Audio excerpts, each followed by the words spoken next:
오늘 데살로니가 전서에 대한 말씀으로 여러분과 함께 나누려고 하는데요. 데살로니가 교회는 바울이 2차 전도 여행 때, 바울이 우리 사도행전에 보게 되면 3번의 전도 여행을 하게 되는데, 두 번째 전도 여행 때 세운 교회였습니다. 사실은 바울이 데살로니가 교회를 세웠지만 이 데살로니가 지역에 머물렀던 기간은 굉장히 짧았어요. 만약 짧으면 3주, 그리고 길어도 채 몇 달이 되지 않아서 다른 지역으로 옮겨가야만 했습니다. 그 이유가 무엇 때문일까요? 왜 데살로니가 지역에서 복음을 오랫동안 전하지 못하고 금방 떠나야만 했을까요? 한번 짐작해 보세요. 어떤 이유였을 것 같아요? 네? 너무 미워해서요? 위험해서. 네, 맞아요. 너무 위험해서. 사실 데살로니가 지역뿐만이 아니라 바울이 전도 여행을 하는 내내 어디에서나 위험하긴 했는데, 어쨌든 이 유대인들이 그 바울의 일행들을 위협하고 바울에게 복음을 들었던 사람들을 때리고 감옥에 가두는 등 굉장히 큰 위기에 처했어요.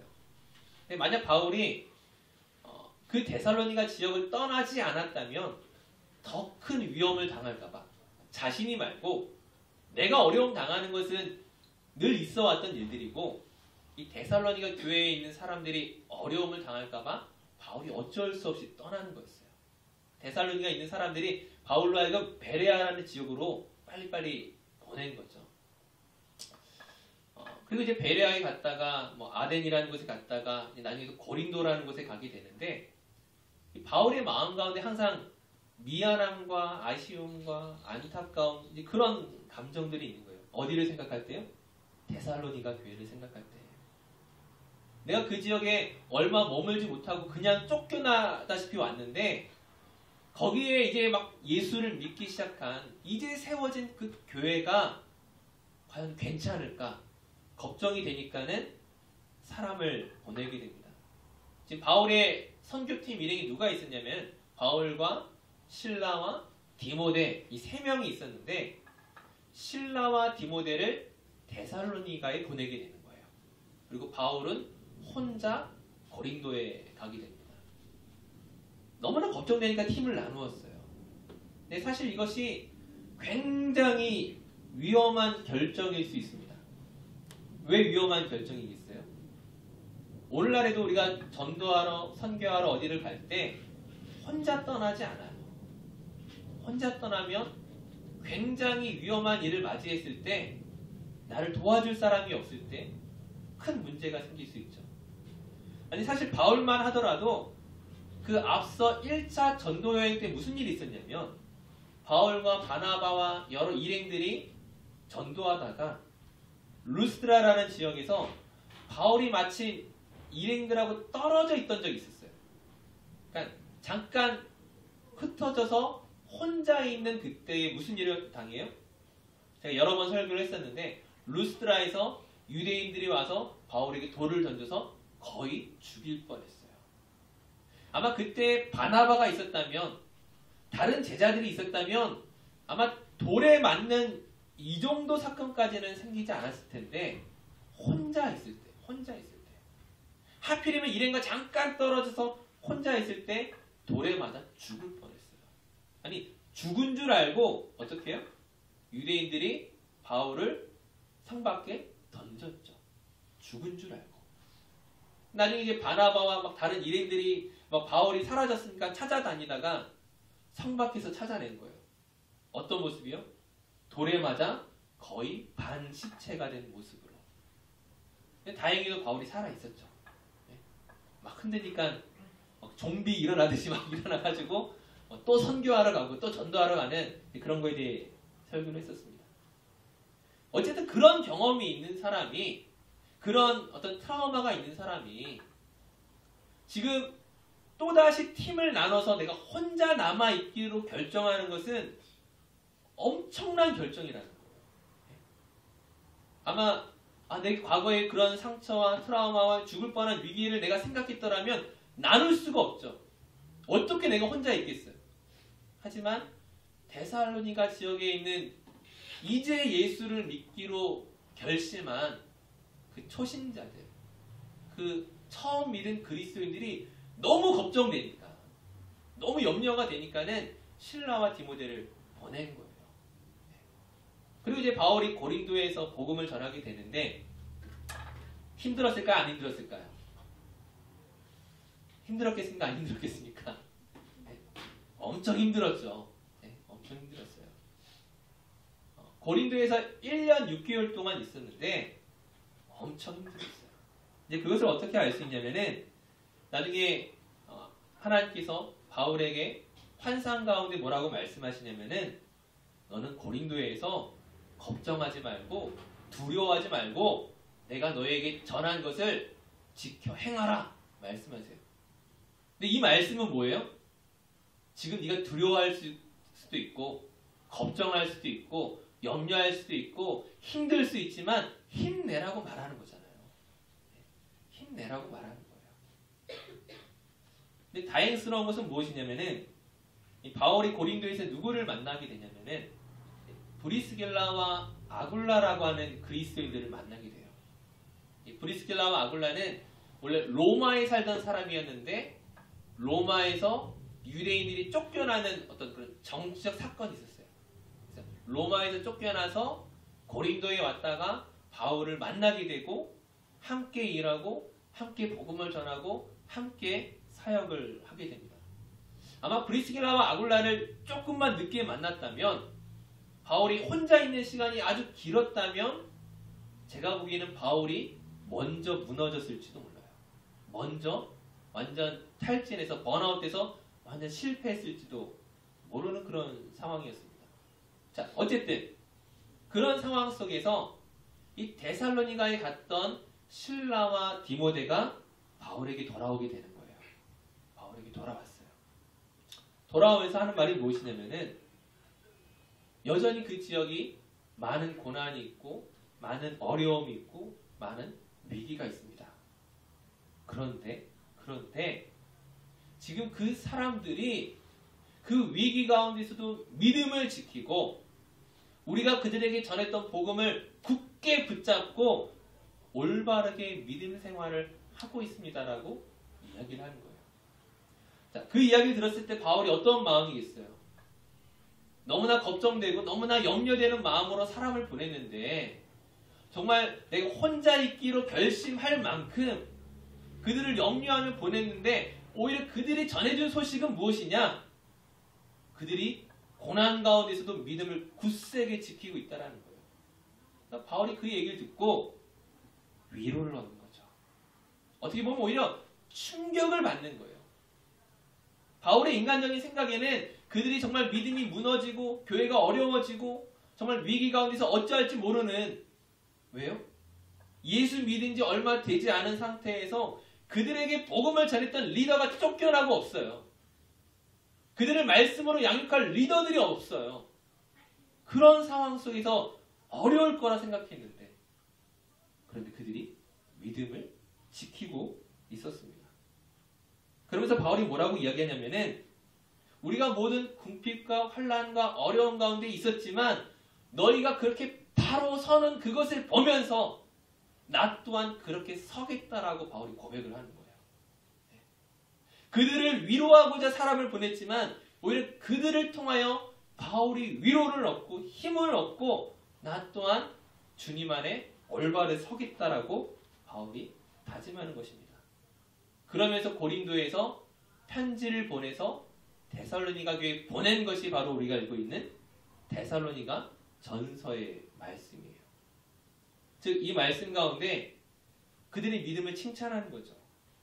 실라와 디모데가 와서 너희들의 이야기를 하는데 너희가 얼마나 정말 하나님의 말씀을 사모하고 붙들고 열심으로 살아가고 있는지 그걸 보면 내가 너무나 감격하고 너희들의 믿음을 칭찬하는 편지를 보내고 있는 것입니다. 자, 근데 바울이 칭찬하면서 오늘 우리가 읽었던 본문 말씀에 그들이 그렇게 믿음을 잘 지킬 수 있는 특별한 이유에 대해서 언급하고 있습니다. 자, 오늘 말씀을 다시 한번 보도록 할게요. 오늘 데살로니가서 2장 13절 말씀을 제가 다시 한번 읽어보겠습니다.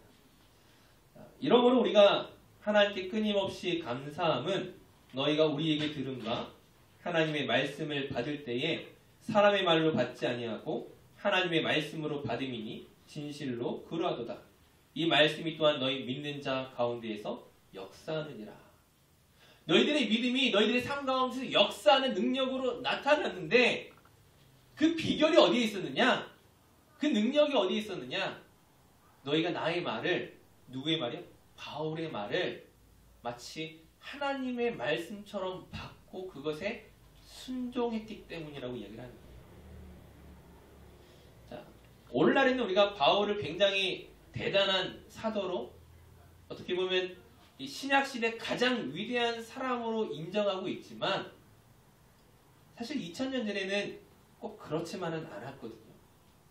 바울을 반대하는 수많은 사람들도 있었어요. 바울을 어렵게 하는 사람들도 있었어요. 바울의 말을 의심하는 크리스찬들도 굉장히 많이 있었어요. 하지만 데살로니가 교회에 있는 이 초신자들은 어떻게 해요? 바울이 전하여준 그 말들을 하나님의 말씀으로 생각하고 어떻게 해요? 그 말씀에 순종하며 믿음을 지키려고 노력했다라는 거예요. 자, 이것이 당연하면서도 당연하지 않은 일인 놀라운 거예요. 당연한 일인 것은 물론 그것은 분명히 바울의 말이 아니라 바울을 통하여 역사하시는 하나님의 말씀이기 때문에 하나님의 말씀은 분명히 우리가 듣고 순종해야 하는 것이 맞아요. 하지만 데살로니가 교회 성도들이 그렇게 한 것이 당연하지 않을 수도 있는 이유는 뭐냐면은 모든 사람들이 그 하나님의 말씀으로 받아들이지 않는다는 거예요. 어떤 사람들은 그냥 바울의 말로 누군가의 조언 정도로만 생각하기도 쉽다라는 거예요. 자, 멀리서 찾을 게 아니라 우리가 예배를 드리고 있지만 여러분은 제가 하는 설교를 하나님의 말씀으로 받습니까? 그러면서도 그렇지 않을 수도 있다는 거예요. 오늘 내게 말씀하시는 하나님의 음성으로 듣고 내가 그 말씀에 순종하고자 하는 사람도 있겠지만 어떤 사람에게는 목사의 말이 동의되지 않고 이해되어지지 않고 때로는 거부하고 싶은 마음이 들 때도 있다라는 거예요. 그렇지 않아요? 여러분 그럴 수 있잖아요. 저도 그럴 수 있어요. 때로는 저건 아닌 것 같은데 이런 생각이 들 때가 저도 있어요. 때로는 어떻게 보면 이제 말씀에 대해 잘 아는 목사이기 때문에 저건 틀린 성경 해석인데 저건 맞지 않은 방법인데 이런 식으로 그 설교에 있어서의 하나님의 말씀을 내가 막아설 때도 분명히 있어요. 어느덧 우리가 말씀의 판단자가 되고 기준자가 되어서 사실 그 말씀을 걸러낼 가능성이 얼마든지 있다라는 거예요. 누구에게나. 근데 데살로니가 교회 성도들은 그렇게 하지 않았다는 거예요. 바울의 말을 하나님의 말씀으로 받았죠. 그러니까 어떻게 돼요? 그들의 상황이 고난이 있고 위기가 있고 어려움이 있고 동족으로부터 받는 고난이 있었음에도 불구하고 그 고난을 이겨내는 특별한 믿음으로 나타났다라는 거예요. 이것은 굉장히 특별한 사건이었다는 거예요. 자, 그럼 이제 좀 비교해 볼 수 있는 것들을 한번 생각해 볼게요.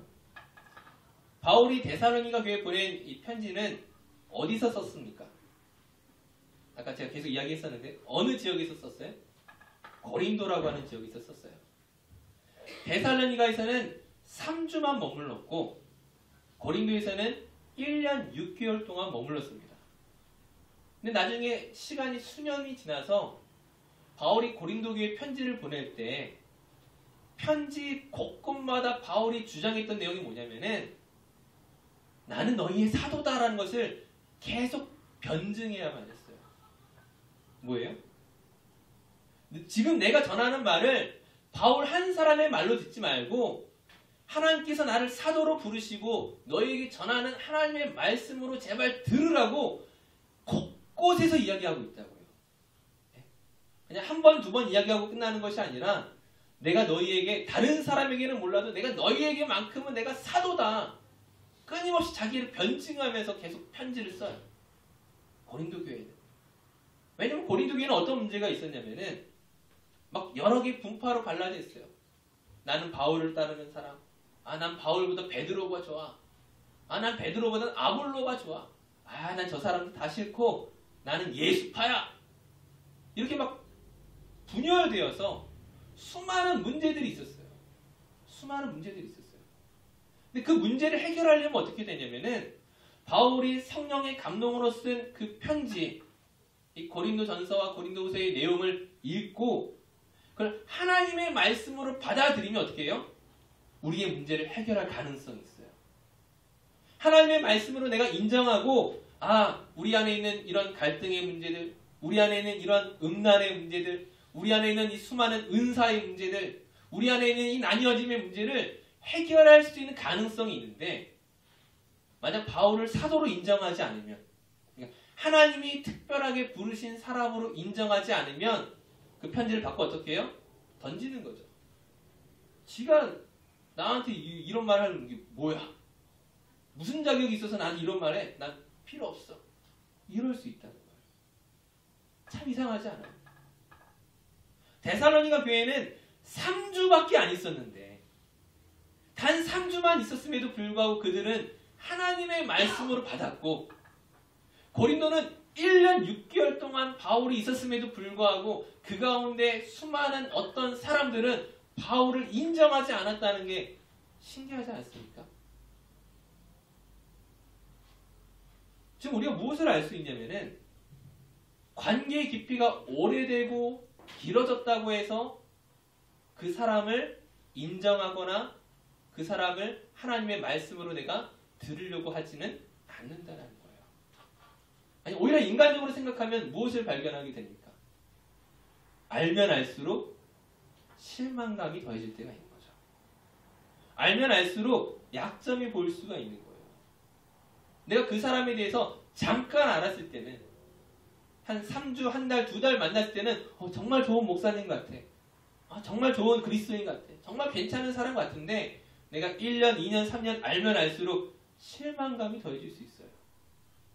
그러니까 1년 반 동안 고린도 교회가 바울의 관계를 맺어오면서도 때로는 바울의 약점들이 보이기 시작했겠죠. 외모가 별로야. 말하는 게 아볼로보다 떨어져. 그 사람 약간 무슨 병도 있는 것 같아.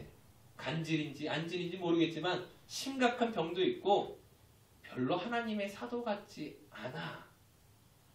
기간이 길어질수록 그런 실망감이 더해질 수도 있죠. 근데 꼭 이 이유가 맞다라고 할 수 있겠어요? 꼭 이 이유가 맞다라고 할 수 있겠어요? 사실은 어떤 곳에 가면은 1년, 2년, 10년, 20년 알면 알수록 좋아지는 사람도 있거든요. 알면 알수록 그분이 정말 진실된 사람이고 하나님의 말씀을 나에게 전하는 것 같고 그 말씀을 들을 때 내가 순종하려고 하는 사람도 있을 수 있다는 거예요. 근데 이런 차이가 그렇다면 왜 생겼느냐는 거예요. 편지를 쓰고 있는 바울의 문제이겠습니까? 아니면 그 말씀을 받은 데살로니가 교회나 고린도 교회 그 듣는 사람의 문제이겠습니까? 누구 문제일 것 같아요? 누구 문제일 것 같아요? 사실 누가 문제라고 생각하는 그 순간 이 문제를 해결할 길이 없습니다. 듣는 사람 우리의 마음밭의 문제야. 그렇게 인정하는 순간 할 말이 뭐가 있어요? 바울에게 문제가 있다고 생각하는 그 순간 무슨 할 말이 있겠어요? 이 문제를 해결하는 바울의 방법 역시 사실 오늘 본문에 다 나와 있습니다. 오늘 본문 13절 말씀에 바울이 처음에 이렇게 고백을 하죠. 이러므로 우리가 하나님께 끊임없이 감사하고. 누구에게 감사하는 거예요? 하나님께 감사하고. 무슨 말이냐면 데살로니가 교회 성도들이 정말 바울의 말을 하나님의 말씀으로 들은 것에 대해서 데살로니가 교회 성도에게 감사하는 것이 아니라 하나님께 감사한다는 거예요. 데살로니가 교회 성도들의 마음밭이 고린도 교회나 혹은 우리나 다른 누군가에 비해서 훨씬 믿음이 좋은 깨끗하고 순수하고 그런 사람들이어서가 아니라 하나님께서 그들 안에 역사하신, 하나님께서 그들의 마음의 문을 열어주신 그 은혜로 말미암아 이러한 일들이 있었다라는 거예요. 그러므로 하나님께 이것을 감사한다고 말하는 거예요. 자, 그렇다면 데살로니가 교회는 그렇다 치고 고린도 교회는 그러면 누구에게 문제를 제안해야 되겠어요? 고린도 교회 성도들이 1년 반 동안 바울이 그 자리에 있었음에도 불구하고 바울을 의심하고 또는 그 바울의 말을 듣지 않으려고 했던 이 문제에 대해서는 과연 바울이 무엇이라 이야기하겠습니까? 빌립보서 1장 14절에서 18절에 바울이 이렇게 고백을 합니다. 제가 한번 읽어볼게요. 빌립보서 1장 14절에서 18절까지 말씀인데요. 형제 중 다수가 나의 매임으로 말미암아 주 안에서 신뢰함으로 겁없이 하나님의 말씀을 더욱 담대히 전하게 되었느니라. 이상하죠? 내가 묶인 것이, 내가 감옥에 갇힌 것이, 내가 매여 있는 것이 오히려 복음의 좋은 일이 되었다는 거예요. 어떤 이들은 투기와 분쟁으로, 어떤 이들은 착한 뜻으로 그리스도를 전파하나니 이들은 내가 복음을 변증하기 위하여 세우심을 받은 줄 알고 사랑으로 하나. 그들은 나의 매임에 괴로움을 더하게 할 줄로 생각하여 순수하지 못하게 다툼으로 그리스도를 전파하느니라. 자, 그리스도를 전파하는데, 복음을 전하는데 어떤 사람들은 바울에 대한 걱정과 염려와 사랑으로 복음을 전하는 사람이 있고, 어떤 이들은 바울에 대한 질투와 투기와 분쟁과 화남과 분냄으로 말미암아 복음을 전하는 사람이 있다는 거예요. 자, 근데 바울은 뭐라고 이야기하냐? 18절에 그러면 무엇이냐? 거칠애로 하나 참으로 하나 무슨 방도로 하든지 전파되는 것은 그리스도니 이로써 나는 기뻐하고 또한 기뻐하니라. 자, 무슨 말이냐면 이렇게 하나 저렇게 하나, 나를 반대하나 나와 같은 편이 되나, 나를 지지하고 인정하나 아니면 나를 시기하고 질투하나, 그 무엇이 되었든 간에 그것으로 인하여 내가 예수 그리스도를 전하고자 하는 열정으로 나타난다면 난 기쁩니다. 괜찮습니다. 상관없습니다. 고린도 교회가 나를 인정해 주지 않은 거, 많은 성도들이 그 가운데 나에 대한 여전히 모욕적인 언사와 비판을 하는 거 괜찮아. 그것으로 말미암아 복음을 전하게 된다면 난 괜찮아. 하나님께 감사하는 거예요. 중요한 게 뭐냐면은 데살로니가 교회든 고린도 교회든 바울이 가지고 있는 신학의 관점은 무엇이냐, 그의 사상의 관점은 무엇이냐, 누구 때문이 아니라는 거예요. 누구 때문에 잘 되고 누구 때문에 안 되는 거 아니에요. 오직 하나님께서 이 모든 일들을 통하여 감사와 영광과 찬양을 받으시는 것. 그것이 바울이 생각하는 거였어요. 여러분의 이해를 돕기 위해서 한 가지를 더 말씀드리면은, 한국 교회 안에 가게 되면은 수많은 교단들이 있습니다. 장로교 안에서도 뭐 통합이냐, 합동이냐, 합신이냐, 대신이냐, 고신이냐, 수많은 교단들이 있어요. 그냥 호주에 그냥 뭐 유나이팅이냐, 웨슬리냐, 뭐 이 정도 차원이 아니라 벡스냐 이 정도 차이가 아니라 엄청난 많은 교단들이 있는데, 어떤 교회 사학자들은 그런 이야기를 하더라고요. 한국 교회가 짧은 시간 동안에 교회가 성장할 수 있었던 가장 큰 이유 중에 하나는 이 수많은 교단 때문이다. 교회가 갈라진 것이 인간적인 눈으로 봤을 때는 교회가 작아지고 약해지고 문제가 되고 힘이 없고 잘못되는 것처럼 보이는데, 막상 그렇게 쪼개진 교단들 안에서는 어떤 마음들이 있냐면은, 내가 정통이 되고 내가 인정받고 내가 더 잘 되기 위해서는 어떻게 해야 돼요? 전도를 많이 해야 되는 거예요. 우리 교단이 그래도 한국교회 안에서는 인정받는 교단이 되기 위해서는 우리 열심히 전도해야 돼. 각각의 교단이 그렇게 하면서 교회가 성장해 나가는 일들이 있었다는 거예요.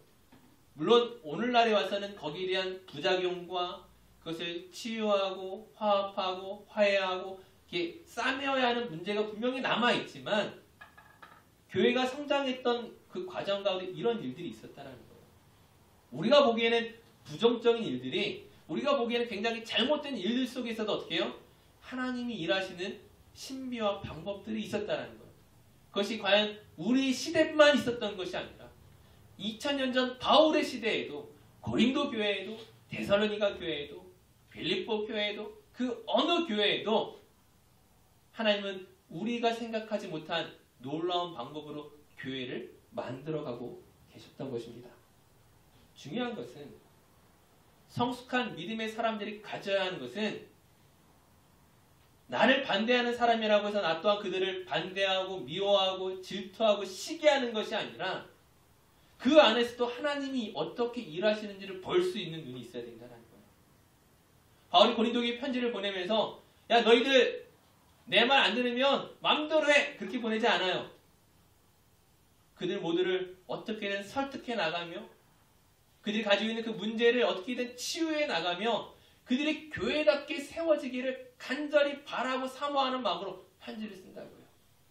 데살로니가 교회 편지 보내는 것도 마찬가지예요.